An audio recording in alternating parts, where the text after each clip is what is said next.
Evening, वंदे मातरम to all. Start करते हैं एक्सरसाइज नंबर 2.1 का क्वेश्चन नंबर 7, जहां से हमने स्टॉप किया था कल।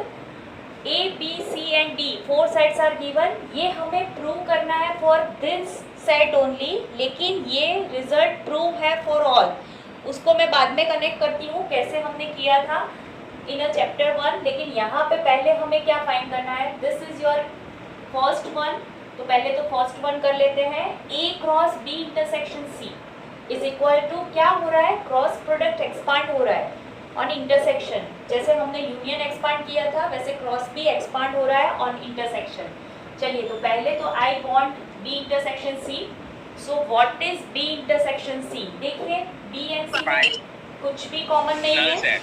यस बेटा, null set. Null set, yes, कुछ भी कॉमन नहीं है। So your answer is 5। Okay, अब उसका क्रॉस प्रोडक्ट करना है। This is your LHS, A cross B intersection C. तो उसके साथ मुझे इंटरसेक्शन करना है यस 5 नल सेट। ये हो गई आपकी LHS। अब RHS के लिए I want A cross B. A क्या है मेरा, 1 2 3 4।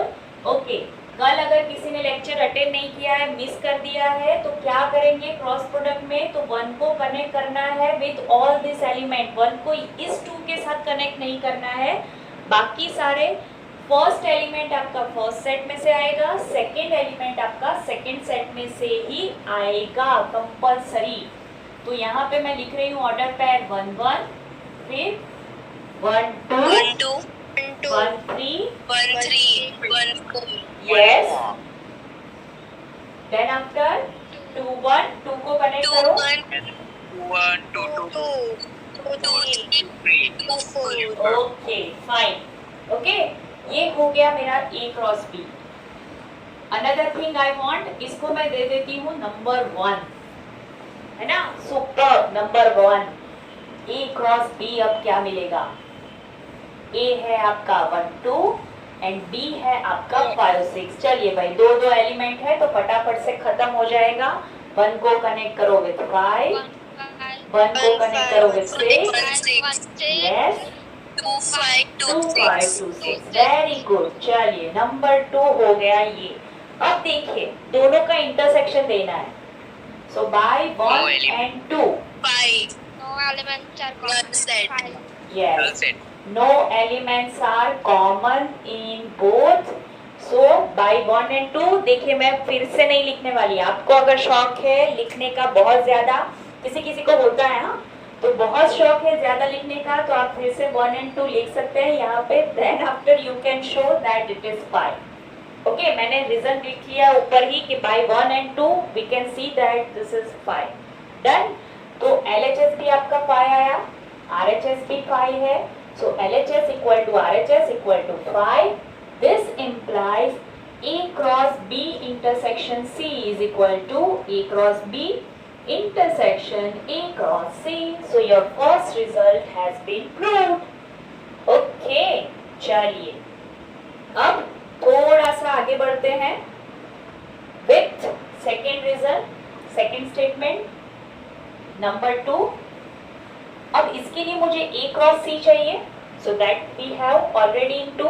सेकेंड थिंग मुझे क्या चाहिए, B क्रॉस D। अब ये वाला थोड़ा सा हैवी होने वाला है, क्यों? B there is 4 element, B also have 4 elements. चलिए एक एक को कनेक्ट करते हैं। 1 को कनेक्ट करेंगे with 5 6 7 and 8। So 1 7 sorry 1 5 1 6 1 7 1 8। yes 2 5 2 6 2 7 2 8। everyone can say 5 6 3 7 8। okay, next 4 5 okay, now mute. चलिए मैंने क्या किया, 1 को और 4 के साथ कनेक्ट किया, देन आफ्टर 2 को कनेक्ट किया, 3 एंड 4। ओके, सो ये मिला मुझे B क्रॉस D, इसको मैं दे रही हूँ नंबर 3। अब देखिए 2 को देखिए एंड 3 को देखिए। 1 5 is here, 1 5 is also here. Suppose this is your A, small a। Okay, ये एलिमेंट को मैं बोल रही हूँ 1 5 equal to small a, 1 6 equal to small b। तो अब क्या हो रहा है, देखिए A belongs to A cross C है,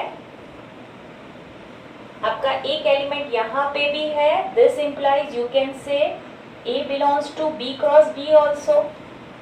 यहाँ पे है तो यहाँ पे भी है, फिर से 1 6 is also here and here, 2 5 here and here, 2 6 here and here. Okay, ये एलिमेंट्स तो दोनों में है, अब तक तो इक्वल टू की पोजीशन में है, लेकिन इसमें सिर्फ इतने ही एलिमेंट्स है, जबकि B क्रॉस D में there are so many elements except this.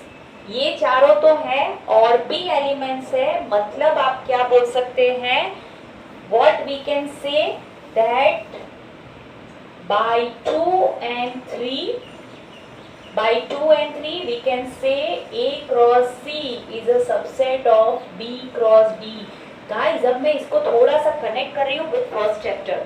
वहां पे हमने कौन कौन से यूज किए थे, देखिए इंटरसेक्शन में तो सारे ट्रू थे, जितने भी रिजल्ट्स थे इंटरसेक्शन के लिए वो सारे ट्रू थे। ठीक है, आपको अगर याद है तो हमने इससे रिलेटेड बहुत सारे सम्स किए थे, मैंने आपको रिजल्ट भी दिखवाए थे। लेकिन यहाँ पे स्पेसिफिकली हमने एनसीईआरटी में क्या क्या रिजल्ट यूज किए हैं। देखिए, suppose A is a subset of B and B dash is a subset of B। देखिए, ऐसा कुछ रिजल्ट यूज किया था, A intersection B dash subset D intersection B dash, ये वाला रिजल्ट हमने यूज किया था in pro. I think 4th question वो था ना, बहुत सारे 4 क्वेश्चन थे, 1 implies 2, 2 implies 3, 3 implies 4 and 4 implies again 1। तो उसमें पहला ही हमारा प्रूफ इसी से स्टार्ट हुआ। तो मतलब क्या है, एक सबसेट है दूसरे का। देखिए यहाँ पे you can see A is a subset of B, A is a subset of B, C is a subset of D। तो अगर मैं यूनियन कर लूं A is a subset of B, C is a subset of D, तो अगर मैं first set दोनों का यूनियन कर लूं वो भी सबसेट होगा। इंटरसेक्शन कर लूं A इंटरसेक्शन C, वो भी सबसेट होगा। अगर मैं क्रॉस प्रोडक्ट कर रही हूँ, अब इसको थोड़ी देर के लिए भूल जाइए, क्या है, A is a subset of B, C is a subset of D। तो अगर मैं यूनियन करूं फर्स्ट सेट, दोनों भी जो स्मॉल सेट है उनका यूनियन करूं, इंटरसेक्शन करूं या फिर क्रॉस प्रोडक्ट कर लूं, they are always subset. Okay, so ये आपने यहाँ पे प्रूव किया है। फर्स्ट चैप्टर में हमने कहीं पे भी प्रूव नहीं किया था, लेकिन यहाँ पे हमने ये रिजल्ट प्रूव किया है। वहाँ पे आप लोग डायरेक्टली वेन डायग्राम से देख सकते हो, यहाँ पे हमने प्रूव किया है। ओके गाइस, यहाँ पे कोई डाउट? क्वेश्चन नंबर 8, चलिए A क्रॉस B का लिस्ट बनाते पहले। So what is A cross B? This is 1 को 3 के साथ कनेक्ट करो, then after 1 4, 2 3 and 2 4। Okay, so totally basically A cross B है 4 एलिमेंट्स। सो अगर मैं number of A cross B लिखूं, so I have 4। So number of subsets कितने हैं वो भी लिखना है ना। Number of subsets of A cross B is equal to 2 raised to 4, 2 raised to power n। तो n कितना है 4, सो ये हो जाएगा आपका 16। Okay, is this clear? अब स्टार्ट करते हैं फिर से। क्या स्टार्ट करते हैं? अब लिस्ट बनाएंगे। अब थोड़ी देर के लिए कोई कुछ भी नहीं बोलेगा, देखना। सबसेट्स, ये आपका सेट है, एज्यूम कर लो A B C D। ठीक है, A B C D, small a, small b, small c and small d। Okay, चलिए यहाँ पे मैं लिख लेती हूँ। क्या है 1 3 1 4 2 3 2 4। एकदम ध्यान से, ये आपका ए है, बी, सी एंड डी। अब इसको हम सॉल्व कर सकते हैं, क्यों? क्योंकि ये तो हमने फर्स्ट चैप्टर में किया है। तो अब सबसेट, पहला सबसेट कौन सा होगा?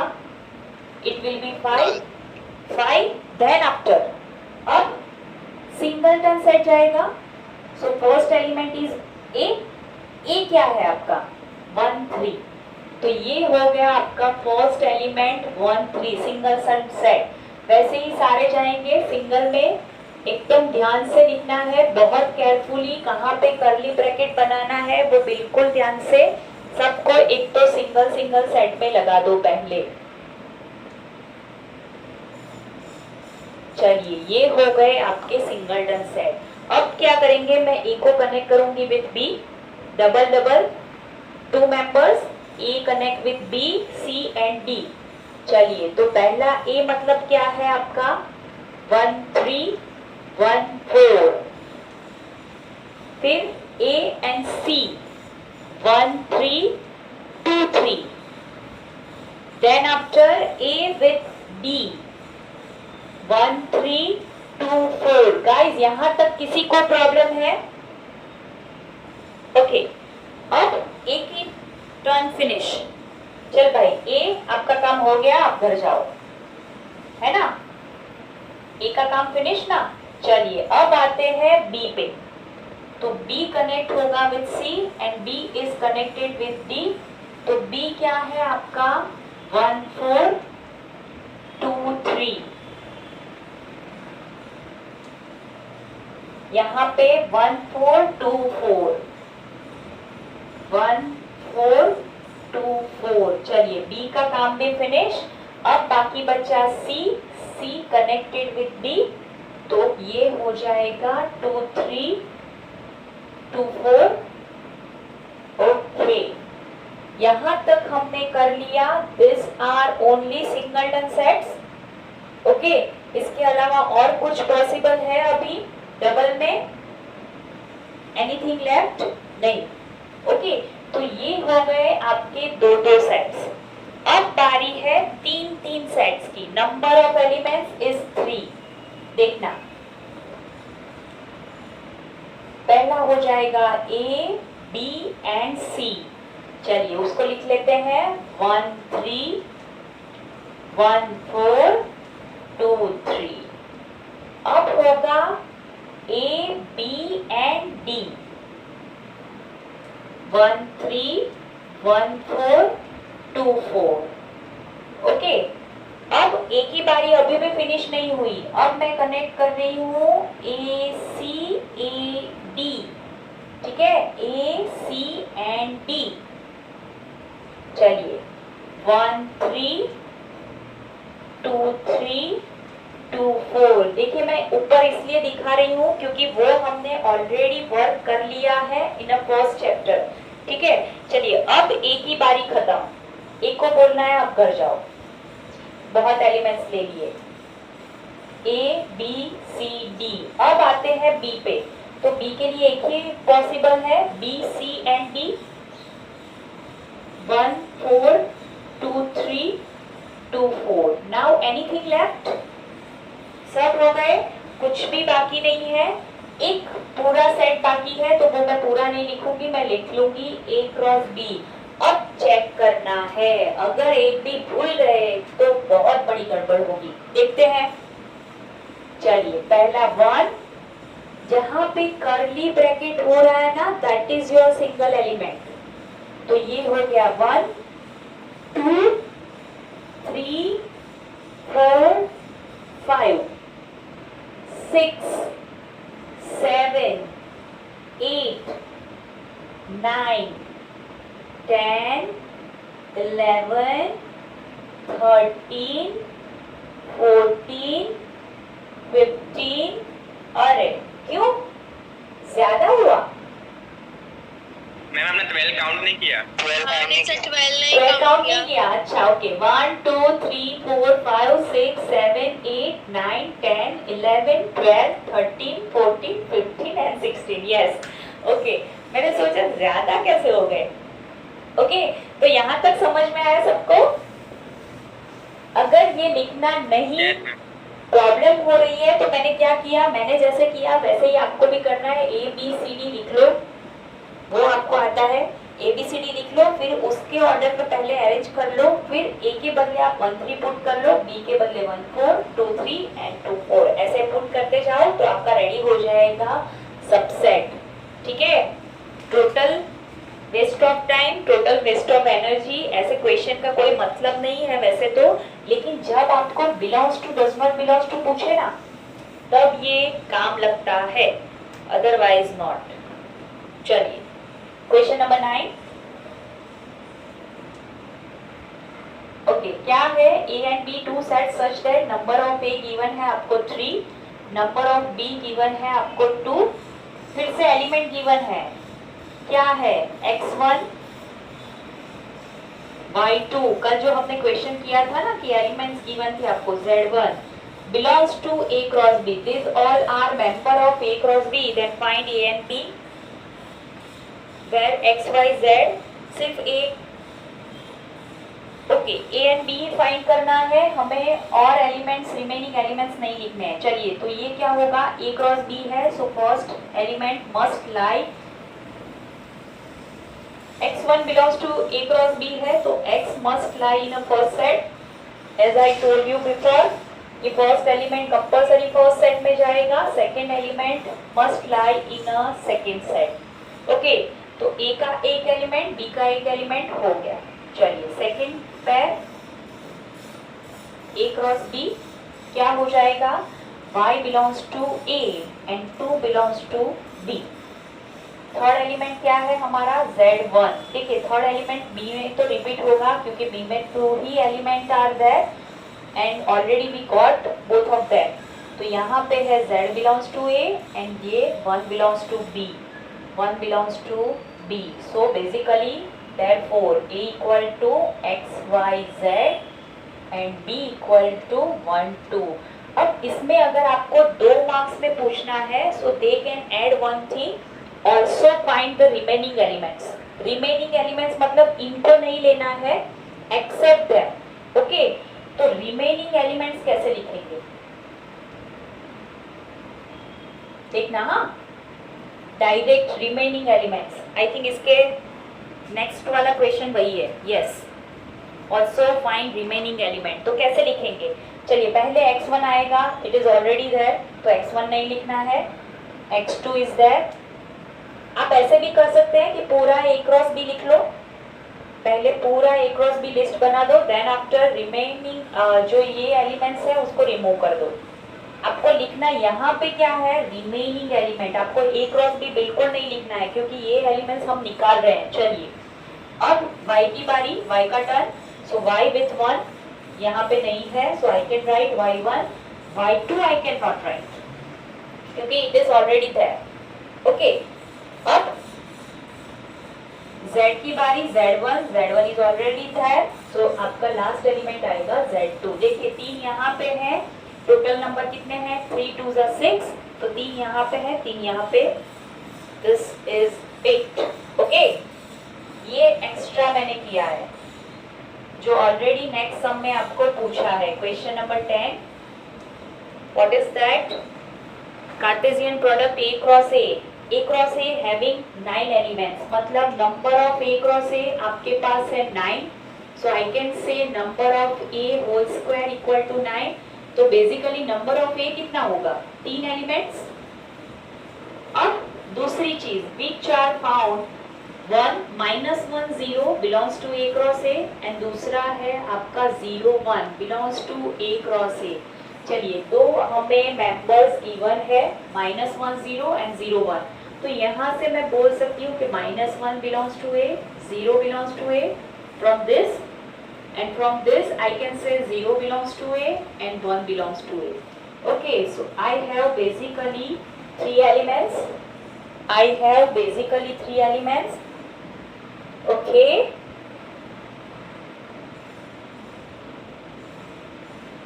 चलिए, so what elements I have? -1 0 and 1। अब आपको क्या बोला है? फाइंड द सेट ए हमने फाइंड कर लिया, remaining elements of A cross A. चलिए तो रिमेनिंग एलिमेंट्स लिखते हैं। What are the remaining elements? पहला एलिमेंट ए क्रॉस ए मुझे लिखना पड़ेगा। What is A cross A? -1 0 1 cross -1 0 1। देखिए पहला एलिमेंट कौन सा आएगा? -1 -1। चलिए वो यहाँ पे नहीं है। Okay, what is the next element? -1 0। Guys clear है ना? दिख रहा है ना सबको? Yes teacher. Okay, second element क्या है? -1 0। वो ऑलरेडी यहाँ पे है तो we should not write that. अब नेक्स्ट पे जाते हैं, -1 1। Okay, so that is your next element. अब 0 पे आते हैं। 0 -1 है यहाँ पे? नहीं है। So 0 -1। Next one is 0 0। It is also not there. 0 1 it is there, तो उसको नहीं लिख सकते। चलिए 1 के साथ तो एक भी नहीं है, तो 1 के तो तीनों आएंगे। 1 -1 1 0 एंड 1 1। गाइज आई होप कि आपको याद है कि this and this both are not equal.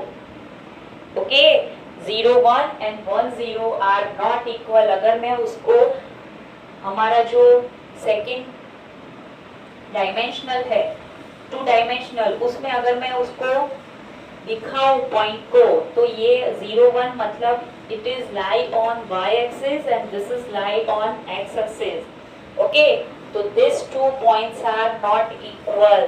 Okay, समझ में आया? Next topic is relation. Chapter का नेम इससे इंक्लूड होता है। तो कल हमने जो कार्टेशियन प्रोडक्ट पढ़ा, it is required to define the relation. So what is relation? मैंने कल ही आपको बताया था कि रिलेशन मतलब we need at least 2 person, 2 numbers और 2 things to relate them. Suppose small big है, लार्ज स्मॉल है, या फिर वाइड एंड लार्ज है, वाइड एंड स्मॉल है, टाइनी है, फैट है, कुछ भी अगर आपको कंपेयर करना है, so you need at least 2 things. वैसे ही हम ट्रायंगल को भी बहुत कंपेयर कर चुके हैं इन 9th एंड 10th। ठीक है, अब नहीं करना है इन 11th 12th। हाँ, उससे रिलेटेड जो जेईज होंगे उसमें हम कंपेयर करेंगे। अदरवाइज ट्रायंगल यहाँ पे बिल्कुल नहीं है। ट्रिगोनोमेट्री में 2-3 सम है, दैट्स इट। ठीक है, तो रिलेशन जो है वो वी नीड एटलीस्ट 2 थिंग्स। तो here we have 2 non empty sets, 2 non empty sets. अब मैं एम्प्टी नहीं ले रही हूँ, A and B, 2 non empty sets A and B। Then each subset of A cross B is called a relation, R। अभी मैं relation को R का सिंबल दे रही हूँ, लेकिन जब भी हम set R, set of real number use करेंगे, तब हम रिलेशन को S बोलेंगे। ठीक है, so sometimes we use S also, capital S, क्योंकि S किसी भी सेट को हमने नेम गिवन नहीं दिया है। ओके, चलिए तो रिलेशन R, जब R नहीं है, NZ से काम चला रहे हैं, तब तक ठीक है। ए बी हमको कुछ भी गिवन है, सपोज एलिमेंट्स गिवन है रोस्टर फॉर्म में या फिर सेट बिल्डर फॉर्म में, देन नो प्रॉब्लम। लेकिन जब भी हम रियल नंबर यूज करेंगे, तब हम वहाँ पे R फॉर रिलेशन यूज नहीं करेंगे। ओके, चलिए, so each subset of A cross B is called relation R between, इनके बीच में, between A belongs to A and B belongs to B। मतलब आपका जो रिलेशन बनेगा ना, that is also from first to second set, क्योंकि A cross B के element सारे हैं, A क्रॉस B के सबसेट हैं, जो अब भी हमने लिस्ट भी बनाया था A क्रॉस B के सबसेट का। तो मतलब जितने भी सबसेट A क्रॉस B के पॉसिबल है, हर एक सबसेट को मैं एक रिलेशन बोल सकती हूँ, ठीक है। A to B इसको लिखेंगे कैसे? दिस इज डिनोटेड बाय, देखना हाँ, स्मॉल a बीच में है r, स्मॉल b। ये जो है that lies from first set, this is lie from second set, so we can say, we can call it a relation to b, otherwise you can say a r b also, no problem। लेकिन क्या दिमाग में रखना है, one thing you must be clear about is a lies in first set, b lies in second set। अब ये जो a r b है ना, वो डिफरेंट डिफरेंट काइंड के बनेंगे। सपोज अभी तो मैंने नॉन एम्प्टी सेट ले लिया है, लेकिन if it is empty this और दिस, तो क्या होगा, then your a cross b is also 5। तो ऐसा अगर रिलेशन है is equal to r, because 5 is also subset of a cross b, ठीक है। a क्रॉस b का हम सबसेट, कोई भी सेट का हम सबसेट लिखेंगे तो सबसे पहले हम क्या लिखेंगे, 5। Okay, so this is also relation, but it is called null relation, empty relation, null relation. Okay, and अगर ऐसा हो रहा है, if a cross b is equal to total r, मतलब a क्रॉस b पूरे का पूरा जितने भी एलिमेंट्स है, देखिए a cross b also subset of a cross b, a cross b के मैंने जितने भी सबसेट बनाए लास्ट में लिखा ना a क्रॉस b, तो अगर वही आपका रिलेशन है, पूरा का पूरा a क्रॉस b जितने भी एलिमेंट्स है, 2 है, 8 है, 16 है, जितने भी एलिमेंट्स है, वो सभी का रिलेशन बन रहा है, सभी एक दूसरे से जुड़े हुए हैं, then that is called universal relation। और इसकी एक बहुत अच्छी खूबी है जो आपको देखने को मिलेगी इन 12th। Okay, so a cross b अगर 5 है तो उसको बोलेंगे नल रिलेशन, एंड पूरे के पूरा a क्रॉस b आपका रिलेशन है, then it is called universal relation। This two definition is also not in your text book, लेकिन मैं लिखवा रही हूँ, आप लिख लेना, अभी याद रहे तो ठीक है, otherwise we can use it in 12th definitely, तो वहां पे फिर से रिवाइज करवाऊंगी। ओके, तो यहाँ तक कोई डाउट है? रिलेशन मतलब क्या, आपको कनेक्ट करना है, कोई भी ऑर्डर पेयर आप ले सकते हैं, क्या है, first element from first set and second element from second set, that's it. अब मैं एक एग्जाम्पल दिखाती हूँ आपको। यस यस बेटा, मैम थर्ड पॉइंट समझाओ। ये वाला? Yes ma'am. ओके, अभी हमने a क्रॉस b के सबसेट्स का लिस्ट बनाया, राइट? सारे सबसेट लिखे 5 से स्टार्ट करके, जो अभी 1 3 1 4 वाला था, तो वो सब स्टार्ट करके बिटवीन 14 एलिमेंट्स थे। लास्ट में हमने क्या लिखा, a क्रॉस b, ठीक है।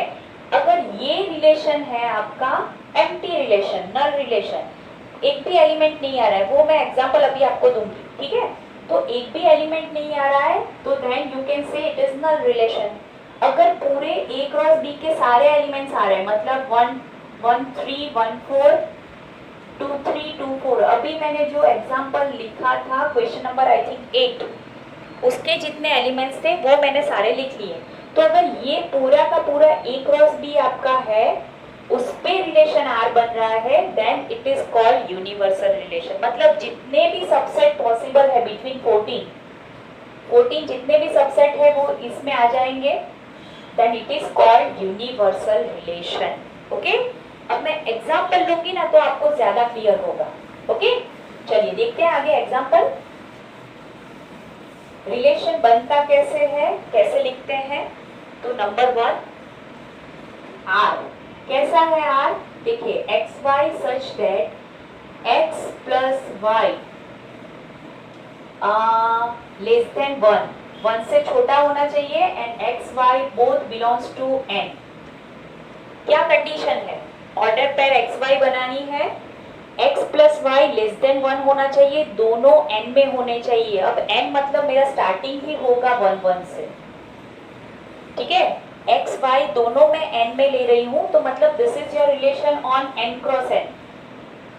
ठीक है, दोनों सेम सेट में है। मोस्ट ऑफ हम रिलेशन की बात करेंगे ना तो हमें एक ही सेट गिवन होगा, A equal to N, B equal to also N, तो एन क्रॉस एन पे रिलेशन है।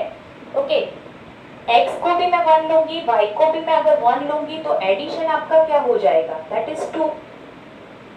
अगर यहाँ पे मैं इक्वल टू भी ऐड कर दूं ना, फिर भी कोई मेंबर नहीं मिलेगा, एक भी ऑर्डर पेयर मिलेगी मुझे that lies in this set, मिलेगा कुछ भी? Is it possible? नो, क्योंकि अगर मैं 1 1 रखूंगी तो that is 2, it is less than और इक्वल टू 1 है, नहीं है, 2 इज ग्रेटर देन 1। ठीक है, तो यहाँ पे इस सेट के लिए मेरी एक भी ऑर्डर पेयर नहीं आएगी। For this particular set I don't have any elements, तो मेरा क्या हो जाएगा, दिस इज एम्प्टी सेट। ठीक है, x प्लस वाई, यहाँ पे मैं इक्वल टू 1 कर दूं ना तो भी चलेगा। x एंड y दोनों n में होने चाहिए। देखिए ये चीज आपको कंपल्सरी देखना है। सेट में भी मैं बार बार बताती थी कि कहाँ पे लाई कर रहा है your element, that is very much important. ठीक है, तो x एंड y दोनों n में है और मुझे एडिशन 1 लाना है, that is not possible in any case, तो ये हो जाएगा आपका नल रिलेशन। ओके, अब कोई भी ऐसे ही एज्यूम कर ले relation x plus y lesser equal to, चलिए लेसर नहीं लेते हैं, अभी सिर्फ 7 लेते हैं, इक्वल टू 7। फिर से condition same, x y belongs to n। चलिए अब क्या होगा, अगर मैं x 6 ले लूं, चलिए 1 से स्टार्ट करते हैं। If I am taking x equal to 1, यहाँ पे 1 करिए, तो 1 plus y equal to 7, yes y equal to 6 मिलेगा। सो अगर मैं 1 ले रही हूँ तो आंसर 6 आएगा। If I am taking x equal to 2, मतलब मैंने 2 पुट कर दिया, तो 5 सिंपल। क्यों? क्योंकि 2 प्लस 5 7। अब सपोज मैं 3 ले लूँ तो 3 प्लस 4। अब देखिए अब उल्टा जाएगा। वैसे तो ऑर्डर पेयर अलाउड नहीं है, लेकिन यहाँ पे होगी। देखिए अगर मैं 4 ले लूँ, x इक्वल टू 4, तो 4 plus 3 7। If I am putting 5 plus 2, okay, अब क्या होगा 6 1। Yes, got the idea? सबको समझ में आया रिलेशन कैसे बन रहा है? जैसे मैं x की वैल्यू पुट कर रही हूँ, ठीक है, जैसे ही मैं x की वैल्यू पुट कर रही हूँ, मुझे डायरेक्टली y की वैल्यू मिल रही है। अब मैं 6 1 लिख सकती हूँ। अब मैं 7 ले लूँ तो चलेगा? No, it is not allowed because 0 है। 0 हमारा डजंट लाई इन n, तो मैं 7 0 नहीं लिख सकती। 0 doesn't lie in n, so I can not right 7 0। ठीक है, तो यहाँ पे मेरा रिलेशन R कंप्लीट हो गया। कैसा है? x plus y equal to 7। Okay, ये क्लियर हुआ? ये सबको क्लियर हो गया ना? अब मुझे दिखाना है कौन सा वाला। ओके, इसी को मैं कन्वर्ट कर देती हूँ, देखना। R इक्वल टू बहुत बड़ा हो जाएगा। अगर A इक्वल टू मेरा 1 to 6 है, चलिए 2 तक ही लेते हैं। A इक्वल टू 1 2 लेते हैं। This is your set A equal to n, क्यों लिख रही हूँ मैं? Okay, this is your set A, this is the set B also. ये आपको क्या मिलेगा? अगर मेरा set A and B both are same, then you can say that it is relation on A to A। Okay, set same है, चलिए नीचे लिख लूंगी मैं। अब देखिए R मैं कैसे डिफाइन कर रही हूँ, order pair x y such that x plus y less than और इक्वल टू 4। अब मुझे कुछ भी लिखने की जरूरत नहीं है, बिकॉज एक्स वाई लाई करेंगे 1 2 में, A में। यहाँ पे मैंने सेट कंपल्सरी लिख ही दिया है, तो मतलब एक्स वाई मुझे इसी में से लेने हैं। ठीक है, आपको अगर लिखना है तो आप लिख सकते हैं x y belongs to A। चलिए स्टार्ट करते हैं। अब कहाँ से पॉसिबल है r? अगर मैं x 1 पुट करूं तो देखना, हाँ लेस और इक्वल टू 4 है तो मतलब उससे छोटा हो तो भी चलेगा। तो अगर मैं 1 पुट करूं तो 1 1 1 प्लस 1 कितना आएगा 2। बोलिए लेस देन 4 है? Yes, so it is true. Yes. अब अगर मैं 1 2 ले लूं तो it 3 is also less true, than 4. 3 less than 4। अगर मैं उल्टा लूं 2 1 तो भी चलेगा, Less than 3 4. 2 2 ले लूं तो वो भी चलेगा। चलेगा तो क्यों? क्योंकि Equal इक्वल भी टू है. है। और ये क्या आया, हाँ देखना, a क्रॉस a 1 2 1 2। चलिए a क्रॉस a फाइंड करते हैं। सो व्हाट इज दैट? देखिए 1 1 1 2 2 1 2 2। ओके, सो क्या बोल सकते हैं? a cross a equal to r, so that is universal relation. अब समझ में आया गाइस? अब Yes. समझ में आया? कॉन्सेप्ट क्लियर हो गया सबका? Yes, what teacher. Is universal and what is null relation? Okay fine. एक चीज मैं यहाँ पे ऐड कर देती हूँ, आपको इसके बाद लिखनी है। If a relation is on one set A, मतलब एक ही सेट पे रिलेशन है, then it is denoted by relation A R A। A R A भी लिख सकते हैं, A R B भी लिख सकते हैं। मतलब यहाँ पे हम क्या यूज करेंगे? Means relation is subset of A cross A। Ma'am नीचे का नहीं सॉरी, हाँ एक मिनट। नीचे का नहीं दिखता. ओके, यहाँ पे तो चलिए ऑर्डर पे चेंज हो सकती है, तो यहाँ पे तो हम ए आर बी ही लिखेंगे क्योंकि यहीं पे हमने ए क्रॉस ई किया तो 1 1 भी है 1 2 भी है। यहाँ पे 1 is your A and 2 is your B, तो it is denoted by A R B same, लेकिन means relation is a subset of A cross A. अगर एक ही सेट है तो उसका सबसेट होगा, मतलब always your relation is a subset of first cross second set. Cross product होनी चाहिए, that is important. Okay guys, ये समझ में आया सबको?